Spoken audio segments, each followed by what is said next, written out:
de connaître une phase plus compliquée dans leur carrière, dans leur profession, peut-être le chômage. Comment les aider au travers des donations? Le patrimoine offre-t-il des leviers? Et la réponse est oui. La réponse est oui.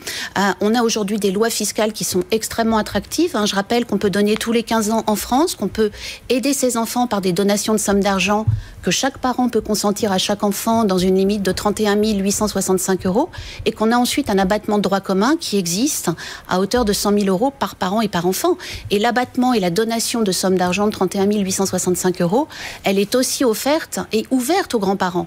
Donc on sait qu'aujourd'hui, patrimonialement, très souvent le constat, c'est que ce sont les grands-parents qui détiennent le patrimoine et que le climat actuel doit encourager la transmission intrafamiliale et justement l'aide aux enfants pour l'installation dans la vie ou pour justement le passage de cette crise qui va être compliquée. L'appel est lancé. Pour les dirigeants d'entreprise, quel point précis faut-il vérifier maintenant ? Alors, on est très attentif justement à la question de la protection du dirigeant parce qu'on considère qu'elle est souvent mal appréhendée ou peu appréhendée par le dirigeant. Donc on va le voir là aussi, on s'attend à une récession économique et on s'attend à des disparitions d'entreprises. On sait que certaines mesures ont déjà été votées en matière de protection du dirigeant individuel parce que c'est lui qui va être quand même très impacté par cette crise et par cette cessation d'activité qui a entraîné le confinement. Donc il est protégé par la déclaration d'insaisissabilité de sa résidence principale qui a été votée par les lois Macron de 2015. Mais on peut se poser la question, ce dirigeant individuel, cet entrepreneur individuel, s'il a également déclaré insaisissable tous ses autres biens fonciers. Donc là, c'est une déclaration notariée, c'est le moment de se poser la question. Et plus généralement, c'est aussi le moment de réfléchir sur les interactions qui peuvent exister entre le patrimoine professionnel et le patrimoine privé. Est-ce que finalement, j'ai un régime matrimonial qui, si demain il y avait un problème, expose la famille? Est-ce que les garanties, est-ce que les cautionnements qu'on a pu signer expose mon régime matrimonial et expose mon couple à un risque de passif? Donc toutes ces questions finalement doivent être aujourd'hui appréhendées et c'est finalement une vision très large du patrimoine en intégrant l'outil professionnel aujourd'hui que les clients doivent avoir. Ce sont les questions qui montent en puissance et les enjeux qui ont cru pendant cette crise, bien évidemment. On sort aussi, beaucoup de Français sortent de cette crise aussi avec beaucoup plus d'argent sur leur compte courant, sur leur livret A, l'épargne forcée, disent certains, ou choisie d'ailleurs. Qu'est-ce qu'on peut faire de tout cet argent qu'on a pu accumuler pendant les 2 mois, voire plus de confinement? C'est vrai, c'est très étonnant. Les Français qui ont déjà et qui sont réputés pour avoir un taux d'épargne européen, un des plus hauts, ou je crois le plus haut en Europe, ont énormément épargné. On a plus 14 milliards d'encours sur les comptes courants. On a plus 5 milliards et demi sur les livrets A sur le seul mois d'avril. Donc on voit que l'épargne de précaution, elle est extrêmement présente. Et on peut s'interroger effectivement de quoi faire de cette épargne et comment l'investir. Donc dans des sujets de court terme, la question qu'on peut se poser, c'est y aura-t-il besoin de mobiliser cette épargne pour financer un besoin de revenu complémentaire? Demain, je perds mon activité, je suis au chômage. Est-ce que finalement, il va falloir que je puise dans cette épargne? Et ça veut dire qu'il va falloir maintenir quand même une certaine sécurité et préserver et privilégier la liquidité de cette épargne. Après, si on n'a pas besoin de cette épargne à court terme et qu'on n'a pas besoin de financer ces aléas qui vont se produire, on peut s'interroger sur l'intérêt de rentrer sur les marchés.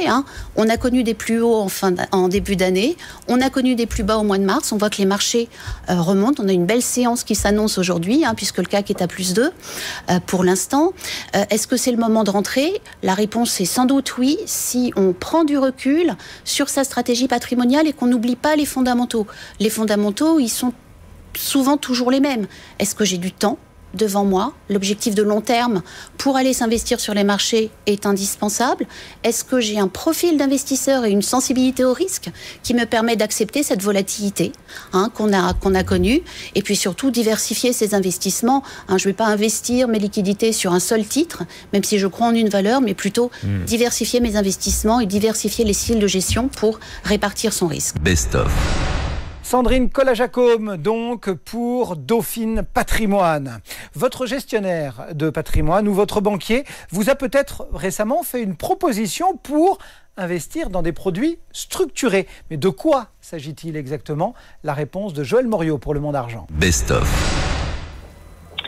Alors ils sont très en vogue parce que d'abord, en ce moment, c'est mieux de les lancer puisque les marchés ont beaucoup baissé. Ils c'est en train de remonter, mais ils sont quand même beaucoup plus bas qu'il y a quelques années, quelques mois. Donc c'est le moment de les lancer. Alors pourquoi ils sont intéressants? Parce qu'ils proposent une protection à l'échéance contre la baisse des marchés financiers de sa liste de départ, un gain défini dès la souscription en fonction d'un scénario boursier, une durée limitée. C'est un contrat financier, on sait a priori où on va, et il n'y a pas de mauvaise surprise. Mais ça, c'est la théorie, parce que par le passé, ces produits ont connu des vies différentes. Dans les années 90, on les appelait fonds à formule et même fonds garantis. Et ils étaient vendus très largement comme des solutions miracles pour lutter contre les fluctuations de la bourse. Nous, au Monde Argent, dès les années 2000, on testait ces produits-là et on faisait des bancs en décès. On s'apercevait généralement que les chances étaient assez faibles. Et à la fin des années 2000 et 2010, il y a même eu des procès qui ont eu lieu assez retentissants parce qu'il y a des épargnants qui se trouvaient lésés et qui ont fait des procès aux promoteurs de ces produits. Il faut avoir les mêmes craintes pour les produits d'aujourd'hui ?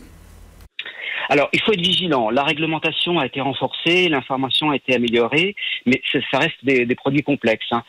Il y a à la fois des fonds structurés qui sont pour des bons pères de famille, en quelque sorte, et d'autres pour les amateurs de sensations fortes. Avant de souscrire, il faut étudier quelques points clés, il faut comprendre le mécanisme qui régisse la formule, il faut savoir comment s'exerce la protection du capital, comment se calcule le rendement et comment s'effectue le remboursement anticipé. Alors, je peux vous donner un exemple si vous voulez. Est-ce qu'on peut avoir un exemple un peu précis ? Oui, parce que c'est compliqué. Par exemple, vous pouvez avoir la promesse de recevoir un coupon de, par exemple, 5% par année de vie du produit. Le produit peut être remboursé à la date anniversaire quand les marchés atteignent un certain niveau. Et à l'échéance, quoi qu'il advienne, le capital est protégé à condition que l'indice ne perd pas un certain niveau, par exemple moins 40%. Il faut savoir que plus les protections sont fortes, plus le gain est dégradé et inversement. Ensuite, une fois qu'on sait ça, il faut s'intéresser au sous-jacent, c'est-à-dire à l'actif sur lequel est battue la formule. Alors ça peut être une action, un panier de titres ou un indice.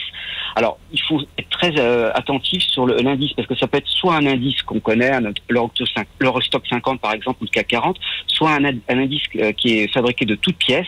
Et là, il peut y avoir des problèmes parce que la compréhension n'est pas toujours parfaite entre le promoteur et l'épargnant, et il y a des problèmes qui peuvent se passer au niveau de débouclage du fonds structuré. Et puis, si on est plus audacieux, on peut aller vers des valeurs ou des thématiques d'investissement. Alors, il faut être attentif aussi à la protection du capital. On l'a vu, il est protégé si l'indice ne perd pas plus de moins 30 ou moins 40, mais il faut bien comprendre que quand cette limite est dépassée, on n'est plus protégé. Alors, on peut aussi bénéficier de remboursements anticipés en cas d'évolution favorable des marchés, mais bon, c'est très compliqué de bien comprendre ces produits, et il faut savoir que l'AMF a calculé que 75% des produits structurés qui sont sortis entre 2003 et 2018 avaient une performance corrigée de l'inflation qui était positive, mais que c'est 57% des volumes commercialisés et seulement 47% des produits qui ont été structurés, qui sont sortis à cette période-là, font mieux qu'un fonds indiciel qui réplique le CAC 40, et la proportion, elle tombe simplement à 22% lorsque les résultats sont comparés à un fonds reproduisant l'indice avec les dividendes réinvestis. Donc, il faut faire attention quand on souscrit ce type de produit. Best of. Joël Moriot, donc, Le Monde Argent. Si, avec la fin du confinement, l'immobilier ancien est relativement bien reparti, l'offre pourrait durablement manquer, notamment depuis que les municipales ont eu lieu en juin dernier. Quelques élus verts ont remporté de grandes municipalités et du coup, on redoute que le marché de la construction subisse un petit coup de frein. Élément de réponse, de réflexion autour de ce thème avec Stéphane Descartier pour la Maison de l'Investisseur. Je pense pas que les mairies écolos vont freiner le logement, parce que notamment le logement neuf est vertueux depuis 2012, avec notamment les bâtiments basse consommation, puisque c'est une obligation sur le neuf d'être en BBC depuis 2012. Donc un logement BBC consomme 3 à 4 fois moins d'énergie. Donc c'est quand même effectivement plutôt dans le sens de l'écologie. Et puis, alors ce qui va peut-être souffrir, c'est tout ce qui concerne l'étalement urbain, c'est-à-dire effectivement notamment la maison individuelle en périphérie des villes. Je crois que ça, c'est un marché qui risque peut-être de souffrir. En revanche, les logements collectifs, et il y a même des écolos qui sont pour les tours de logement, notamment avec des écoquartiers, avec des grandes tours de logement, avec notamment, là cette fois-ci encore plus, même des bâtiments autonomes complètement en énergie. Donc je pense pas qu'il y ait moins de construction dans les mairies écolo. En tout cas, on aura l'occasion de le voir. On verra ça et ce sera intéressant de voir agglomération par agglomération parce que certains écologistes seront opposés autour en disant c'est moche, tout simplement. Oui, là, il y a des débats. Voilà, il y a des débats et puis il y avoir des belles tours. Ça dépend quelle ambition architecturale on donne à sa ville. Et puis beaucoup qui s'opposeront aussi à l'étalement urbain sans aucun doute, puisque l'idée sera de ne pas bétoniser, pas bétonner de nouveaux espaces. Alors évidemment, l'impact sur les prix sera intéressant à surveiller aussi. Plus l'offre sera importante, plus les prix pourront se détendre. Et évidemment, pour les acquéreurs, c'est un sujet. L'autre sujet pour les acquéreurs, c'est l'accès au crédit. Et là, c'est compliqué en ce moment. Non seulement les prix restent relativement élevés, on verra s'ils sont amenés à baisser dans les prochains mois avec la crise, mais en plus, l'accès au financement est de plus en plus complexe. Oui, je suis pas le premier effectivement à vous le dire. Vous avez reçu sur ce plateau Sandrine Alonier de Vous Financer, Philippe Taboret l'année dernière de CAFPI. Donc tous les grands courtiers effectivement alertent aujourd'hui sur le fait que il y a énormément de refus de crédit. Les taux de refus de crédit ont doublé. Donc c'est une vraie problématique et notamment, alors les deux principales victimes pour l'instant, ce sont les primo-accédants, les jeunes ménages. Bon, ça, on l'avait déjà compris, mais on comprend aujourd'hui, et notamment nous au premier plan, on comprend aussi que les investisseurs, notamment avec la règle des 33%, les investisseurs ont beaucoup plus de mal aujourd'hui à être financés et des dossiers qui passaient il y a 6 mois ne passent plus aujourd'hui. Pourquoi les dossiers ne passent plus aujourd'hui ? Si on respecte la règle des 33% d'endettement, ça devrait passer. Qu'est-ce qui se passe là ? Qu'est-ce qui cloche sur le marché ? Alors, ce qui cloche, c'est que... Alors, bon, déjà, je voudrais... Alors, on peut effectivement, je voudrais pas être accusé d'être parti pris vis-à-vis des banquiers. Donc je voudrais commencer, avant de dire des choses pas forcément... Commencer par leur cirer les pompes, allez-y. Non, pas leur cirer les pompes, parce que là je vais être sincère. Je voudrais dire, mesdames, messieurs les banquiers, vous avez été exemplaires pendant cette crise du Covid. Pour les entreprises. Les crédits sont décalés tout seuls, la BPI franchement au top, les capacités de découvert ont été renouvelées, et même là où on les attendait pas, le soutien moral a été effectivement fait par les banquiers. Donc là, j'ai moi-même été étonné. Oui. Autour de moi, plein d'amis chefs d'entreprise ont été étonnés. Donc, on va commencer effectivement par être plutôt agréable. C'est vieille technique de communication. On va commencer par être plutôt agréable, mais en plus, c'est sincère. Donc, mesdames, messieurs les banquiers, bravo, vous avez fait le job. Alors maintenant, les choses moins agréables. Ça fâche un peu. Effectivement, aujourd'hui, à quoi est-ce qu'on assiste ? On assiste, alors vous avez vu effectivement les recommandations du HCSF, le Haut Comité Sécurité et Stabilité Financière. Là, on va arrêter de se cacher aussi derrière notre petit doigt. Le HCSF, c'est l'État, en vérité. Le HCSF, c'est Bercy et la Banque de France. Donc, l'État qui dit aux banques, attention, il y a surchauffe, donc on va serrer un petit peu les robinets, pas plus de 33%, pas plus de 25 ans. Mais ce qui est un petit peu incompréhensible, c'est que les banques sont allées au-delà des recommandations du HCSF. Elles sont encore plus restrictives pour délivrer les crédits. C'est ce qu'on constate. Elles sont encore plus restrictives pour effectivement les crédits, notamment aux investisseurs. Par exemple, aujourd'hui, on ne trouve plus de 25 ans. Le HCSF dit pas plus de 25 ans, mais aujourd'hui, il n'y a quasiment plus de banques qui proposent du 25 ans. Des crédits de plus de 25 ans. Pour l'investisseur.